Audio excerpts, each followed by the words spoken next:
السلام عليكم. الفيديو ده هيبقى خاص بطلبة كليات الطب خاصة في السنة الأكاديمية الأولى. بما إننا داخلين على امتحانات نهاية الموديولات، فأنا جمعت لكم الفيديو ده هعرفك فيه إزاي تتعامل مع مختلف الأسئلة اللي هتقابلك سواء كان MCQ أو written أو practical. أتمنى يفيدكم إن شاء الله ولو بجزء بسيط. إزاي نحل أسئلة الMCQ؟ أسئلة الMCQ أو الاختيار المتعدد تعتبر حاليا هي الأسئلة الرئيسية في الامتحانات في مختلف السنين الدراسية، سواء كنت طالب إعدادي أو ثانوي أو جامعي أو حتى طالب دراسات عليا. طب ازاي نتعامل مع نوعية الأسئلة دي؟ أسئلة الام سي كيو عشان تحلها مش لازم تحفظ الكتاب من الجلدة للجلدة، يكفي بس إن كل صفحة بيبقى فيها كلمات مفتاحية أو بنقول عليها الكي ووردز، لازم تبقى فاهم الكلمات دي كويس، لأن بمجرد فهمك للكلمات دي بتفهم الصفحة كلها بتتكلم عن إيه. ولو أنت بتذاكر من كتاب منظم هتلاقي غالبا متعلم عليها بخط كبير شوية أو أنت ممكن تعلم عليها بالماركر بتاعك.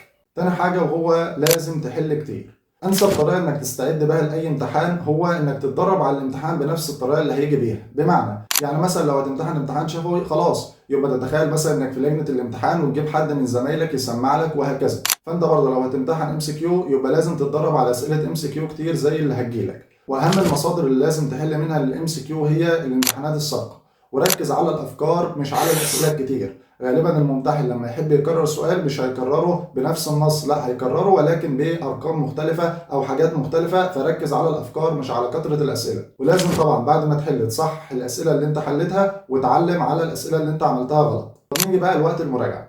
وقت المراجعه هتقرا المنهج قراءه سريعه جدا وتركز على الكي ووردز في كل صفحه. وتاني حاجه هتعملها انك لازم تراجع على الاسئله اللي حلتها غلط في اول مره. طبعا هيعصلك معاك كام سؤال كده مش فاهمهم خالص، فده طبعا هتراجعهم قبل الامتحان مباشره. ازاي نحل اسئله الريتن او الاسئله المقاليه؟ الاسئله المقاليه واسئله الريتن بتبقى رخمه جدا خاصه لو انت في كليه طبيه، لان المناهج بتبقى ضخمه جدا فانت هتحفظ ايه ولا ايه، ولكنها في نفس الوقت بيبقى فيها جانب ايجابي لان انت بتبقى ضامن جزء من الدرجه حتى لو كتبت اي حاجه، بخلاف الام سي كيو اللي هو الابيض يسود.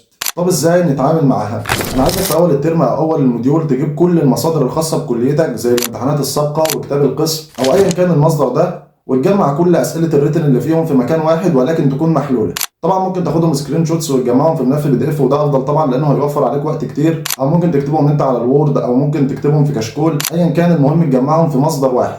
وعلى مدار الترم او الموديول هتاخد كل يوم سؤال او سؤالين وتفهمهم كويس جدا وبعدين تحفظهم. وطبعا لازم تراجعهم يوميا بعد ما تخلصهم، حتى لو هتعدي عليهم بعينك بس مش هياخد منك حتى ربع ساعه. طبعا انت كده هتكون ضمنت الاساسيات، لان مثلا لو الدكتور جه في اخر الترم مثلا وجاب لكم شيت غالبا مش هيخرج عنه، ولو خرج هيبقى في حاجات بسيطه جدا. ولو ما جابلكوش اديك انت ذاكرت الاساسيات وذاكرت اهم حاجه، وهيبقى عندك وقت تذاكر حاجات تانية بدل ما تيجي تتزنق في اخر الموديول. وفي الاخر برضه الاسئله دي هي الاولويه اللي انت هتبص عليها، فانت كسبان في كل الاحوال. وافضل ان مفيش تحديدات ولا في اي تسهيلات من الدكاتره خالص، هنحفظ الماده كلها كلمه كلمه بقى ولا ايه؟ طبعا اكيد مفيش حد فينا هيقدر يعمل كده، ولو انت هتقدر تعمل كده ما كنتش فتحت الفيديو اساسا. امال هنعمل ايه؟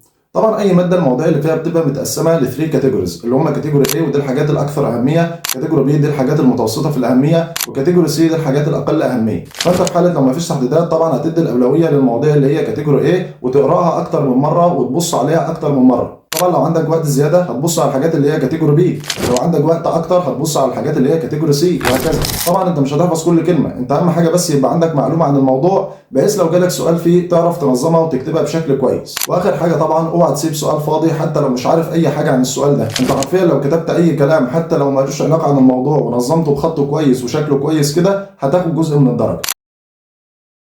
ازاي تحل او تتعامل مع امتحان العملي في كليه الطب؟ امتحان العملي في كليه الطب مهم جدا جدا لانه بيبقى عليه جزء كبير جدا من درجات الموديول. يعني مثلا في كليتنا امتحان العملي بيبقى عليه 30% من اجمالي درجات الموديول، يعني تقريبا تلت درجات الموديول بتبقى على امتحان العملي، وخصوصا ان هو بيبقى امتحان سهل ودرجاته مضمونه ومحتواه قليل شويه بالنسبه للنظري اللي محتواه كبير جدا.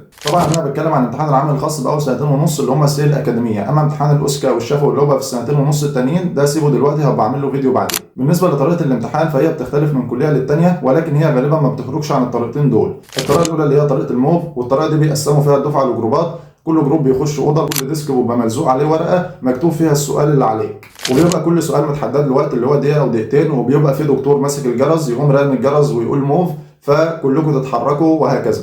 الطريقه الثانيه اللي هي طريقه الباوربوينت، والطريقه دي ببساطه ان هم بيقسموا الدفعه على جروبين او ثلاثه او اربعه على حسب عدد الدفعه، وكل جروب من الجروبات دي بيخش قاعه محاضرات كبيره، وقاعة المحاضرات دي بيبقى فيها شاشة كبيرة بيجيب لك عليها الأسئلة، وبيبقى برضه محدد وقت لكل سؤال، وكل ما يخلص سؤال السؤال اللي بعده وهكذا. طب ازاي نحل او نتعامل مع الامتحان ده بأفضل طريقة ونضمن درجاته؟ اول حاجه تعملها لازم تذاكر النظري كويس جدا. هل لازم تذاكر كل النظري وتخش بيه العملي؟ لا طبعا، انت هتذاكر النظري الخاص بجزء العمل اللي عليك، لان امتحان العمل ده بيبقى ايه، هو مثلا بيجيب لك وليكن مثلا في الاناتومي يقوم جايب لك عظمه زي الفيمر ويشاور لك على حته فيها يقول لك دي اسمها ايه، يجيب لك سؤال نظري عليها، فهو في الاول وفي الاخر كلام نظري اصلا، فلازم تذاكر النظري كويس جدا بتاع جزء العمل اللي انت هتمتحن عليه ده. تاني حاجه كلمه السر في امتحان العملي هي السرعه واختيار الكلمات المهمه. بمعنى مشكله امتحان العمل مش ان المحتوى كبير او الاسئله صعبه، بالعكس المحتوى بيبقى صغير جدا والاسئله بتبقى سهله جدا، ولكن المشكله الكبيره في الوقت بيبقى ضيق جدا. فالحل الوحيد للتعامل مع مشكله الوقت دي هي اختيار الكلمات الهامه. يعني مثلا لو جالك في امتحان العمل صوره ايا كانت وقال لك ايدنتيفاي وبعد كده قال لك الديفينيشن بتاعها، طبعا الديفينيشن بتاعها ده هتلاقيه طويل جدا، فممكن ما تلحقش تكتبه في الدقيقه والدقيقتين دول. طب هتعمل ايه؟